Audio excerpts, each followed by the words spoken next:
Hello, today I wanted to talk about the one time a little Canadian CGI animated show called Reboot decided to spoof everyone's favorite, the X-Files. As a kid growing up in Canada in the 90s, one of the best things in the world was a little channel called YTV. YTV was a channel that aired programs aimed at children and young teens, so to say I watched it a lot is a bit of an understatement. They had various hosts or PJs that would introduce shows or perform little skits. My favorite, and probably most recognizable, would be PJ Fresh Phil, who would often interact with a sentient computer monitor named Snit. It's a snit in the back of your car. Right on. And then you could have the guy doing them right in the front. I mean, you know, like... What do you mean, doing me? That's not very nice. They had a lot of Canadian programming and non-Canadian programming, but I was mostly into shows like Are You Afraid of the Dark, Freaky Stories, and Goosebumps. One show, however, that I watched quite frequently is the subject of our video today, Reboot. Reboot is a Canadian fully CGI animated TV series that follows the adventures of Enzo, Dot Matrix, and a guardian named Bob, who protect the world of Mainframe from viruses known as Hexadecimal and Megabyte. One constant threat was the introduction of user-loaded games that if anyone were to become trapped inside, would become an NPC of said game, and have the opportunity to stop the user. However, if the user were to win, then anyone trapped inside would become these leech-like creatures known as nulls.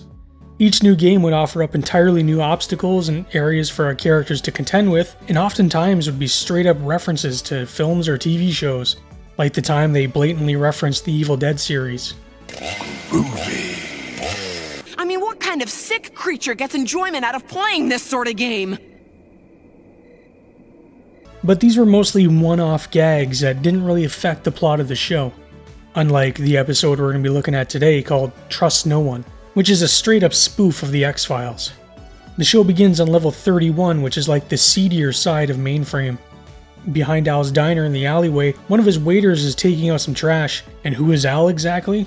Well, don't ask me. I haven't seen this show in 30 years and barely remember anything outside of some of the main characters. Garbage in, garbage out. Garbage day! Huh? No!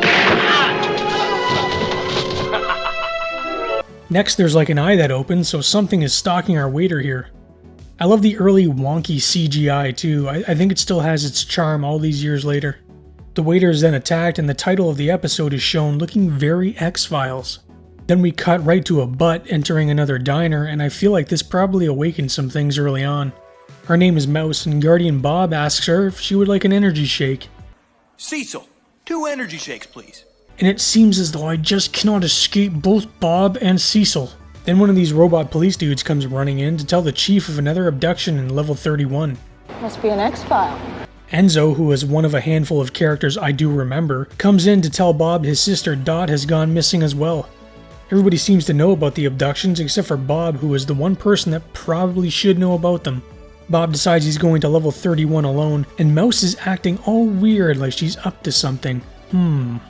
Bob enters Al's diner like a total badass, and I love how there's just an anthropomorphic number 7 sitting at a booth. Well, these two robot things definitely look familiar, don't you think? Bob asks a very flamboyant waiter about Dot's disappearance, and all he knows is she was supposed to have a meeting with Al but never showed up. And this is when we meet those two very familiar faces. Who are you? CGI Special Agent Fax Modem.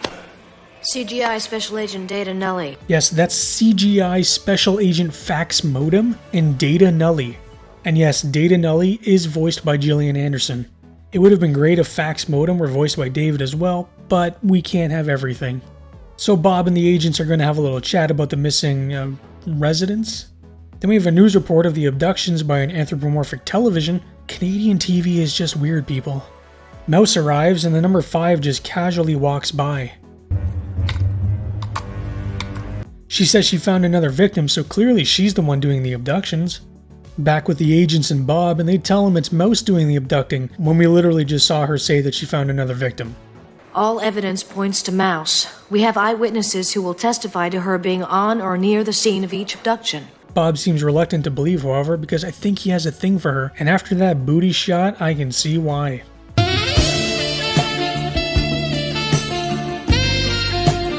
Fax Modem starts rambling about his backstory, and I love how it's literally just Mulder's.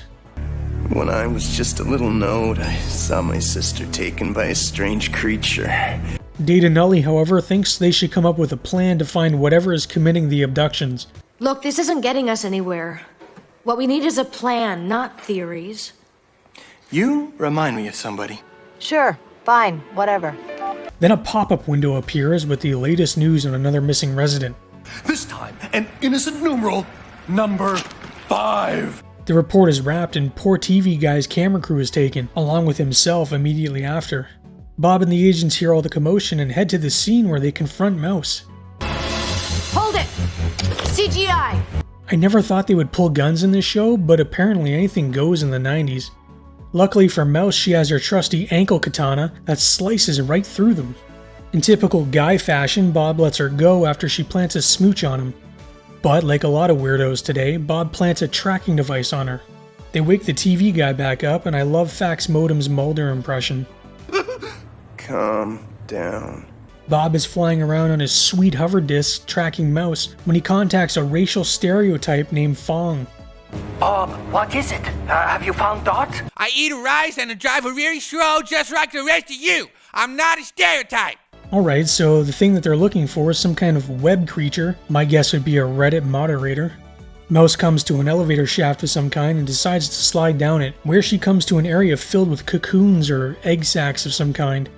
And when she removes her ankle katana, it like quadruples in size.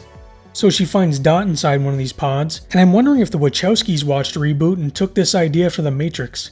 Mouse slices open the pod, and this show went from silly children's show to David Cronenberg body horror in an instant. Mouse cuts her down, and it lets out this shriek that alerts Bob to their location. So they let everyone out of their pods, and this thing stomps its way to them like it's the T-Rex from Jurassic Park.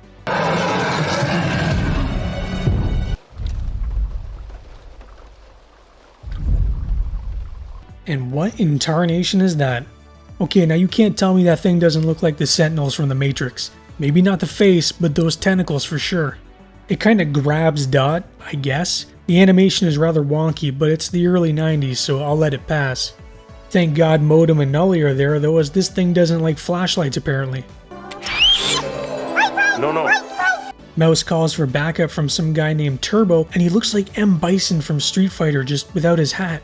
This triggers Bob because I guess Turbo is not a great guy, and he's set to destroy Mainframe because of this web creature thing. So they planted some kind of bomb on Mouse without her knowing, and Bob has to take it out of Mainframe before it blows everything up. We get some backup robot guys to put some more flashlights on the web creature, while Bob attempts to get rid of the bomb. Some days you just can't get rid of a bomb. Well, it explodes, and I guess that's it for Guardian Bob. Then the web creature starts growing for some reason, and bursts through the ceiling. But thank God Bob is okay. However, upon learning the creature escaped, it appears as if all is lost. It's a Class M! It can use the tear energy to form a portal to the web! Oh no, not a Class M. Whatever that means. So this thing burst through the hole in Mainframe into the web, I guess? At least Fax Modem knows what took his sister. That's a plus, I guess. You see, Nully, the web is out there. No, Modem. It's here. And then Bob tells Fong to prepare for war, and I'm not sure what is happening at this point. Trust No One came out on January 25th, 1996. The episode is clearly an X-Files parody from the opening stinger to the characters of Fax Modem and Data Nully. David Duchovny declined the role of Fax Modem, but Gillian Anderson, who was apparently a big fan of Reboot, asked to visit Mainframe Entertainment to see how the show was made. She was also married to Clyde Klotz at the same time, who was an art director for both Reboot and the X-Files. Writer Mark Learing-Young really wanted to go all out on this episode by including Special Agent Spinner and the mysterious smoking can. However, Smoking Can was cut due to censorship issues, and Spinner mostly due to time and cost restraints. Both Fax Modem and Data Nully make one more appearance in the episode's system crash. Fax Modem is looking at two signs, one saying LA and the other BC, an in-joke to David moving shooting of the X-Files from Vancouver to Los Angeles, while Data Nully tries to get his attention to the alien-looking robots running past them.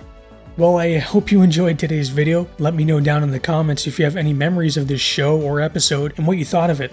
Thank you for watching and take care.